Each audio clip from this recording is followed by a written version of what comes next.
ক্ষেত্ৰতে কিছুমান অগ্ৰগতি আমি লাভ কৰিছোঁ, কিন্তু এইটো মুহূৰ্তলৈকে শম্ভুনাথ সিঙক ৰেজিগনেশ্যন দিয়াব পৰা হোৱা নাই আমাৰ তথাকথিত চৰকাৰখনে। তথাপিও আমাৰ ইয়াত উপস্থিত হোৱা চৰকাৰৰ প্ৰতিনিধি দলটো সৌম্যা গুপ্তাৰ joint secretary department of higher এডুকেশ্যনৰ তেখেতে এখন আমাক লিখিত দি থৈ গৈছে, তাকো আনঅফিচিয়েল পেডত।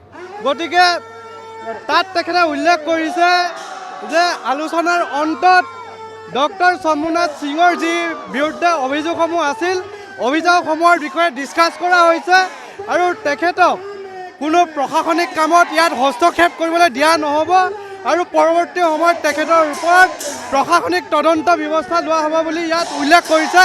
কিন্তু অতি পৰিতাপৰ কথা, ইয়াত কোনো নিৰ্দিষ্ট ডেডলাইনৰ কথা উল্লেখ কৰা হোৱা নাই। গতিকে আমি ছাত্ৰ সমাজে পৰৱৰ্তী সময়তো প্ৰতিবাদ কৰি যাব লাগিব, কাৰণ আমাক এয়া ললিপপ দিছে বুলি আমি ভাবিছোঁ। কাৰণ আজি তেখেতসকলে ইয়াত অকল আলহী খাব অহাৰ নিচিনাকৈ তেখেতসকলে ইয়াত এইখিনি কথা ৰাখিছে। অতি পৰিতাপৰ কথা, ভাৰত চৰকাৰৰ এখন সমিতিৰ মানুহ হৈও, জইণ্ট ছেক্ৰেটাৰী হৈও তেখেতে এইদৰে আনঅফিচিয়েলি এই বস্তুবিলাক লিখিছে। এখন অফিচিয়েল পেডত লিখিবলৈ তেখেতসকল সামৰ্থ্য নহ'ল। গতিকে এই কথাত আমি সম্পূৰ্ণভাৱে অসন্তোষ লাভ কৰিছোঁ। হয়, ধ্ৰুৱ ভট্টাচাৰ্য ছাৰক এইখিনি এক্টিং ভিচি হিচাপে কাৰ্য আগবঢ়াই নিবলৈ তেখেতসকলে দায়িত্ব প্ৰদান কৰিছে, কিন্তু চাওক এতিয়ালৈকে তেখেতক নিযুক্তি প্ৰদান কৰা হোৱা নাই।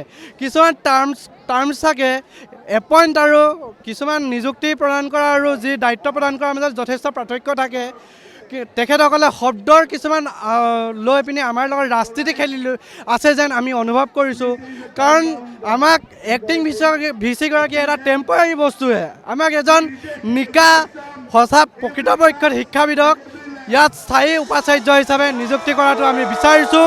শম্ভুনাথ সিঙৰ বিৰুদ্ধে উচ্চতম ন্যায়ালয়ৰ এজন এক্টিং ভিচি বা ৰিটায়াৰ্ড, ক্ষমা কৰিব, শম্ভুনাথ সিঙৰ বিৰুদ্ধে উচ্চতম ন্যায়ালয়ৰ এগৰাকী ৰিটায়াৰ্ড জাষ্টিছ বা বৰ্তমান চিটিং জাষ্টিছৰ হতুৱাই এখন তদন্ত সমিতি বিচাৰিছোঁ। লগতে আমি ছাত্ৰ সমাজে বিভিন্ন সময়ত দাবী কৰি আহিছোঁ যে এখন ইণ্ডিপেণ্ডেণ্ট ষ্টুডেণ্ট ইউনিয়ন আমাক লাগে। যেতিয়ালৈকে আমাৰ দাবীবিলাক সম্পূৰ্ণ নহ'ব তেতিয়ালৈকে ছাত্ৰ সমাজে নিজৰ অধিকাৰৰ কাৰণে প্ৰতিবাদ কৰি গৈ থাকিব। আৰু ছাত্ৰ সমাজে এটা ডিচিশ্যন লৈছে, যেতিয়ালৈকে তেখেতসকলে এই দাবীসমূহ মানি নচলে তেতিয়ালৈকে আমাৰ পৰীক্ষা বয়কট কৰা হ'ব। লগতে কৰ্মচাৰী সমাজেও জনাইছে তেখেতসকলে প্ৰশাসনিক কামসমূহত অসহযোগিতা কৰিব।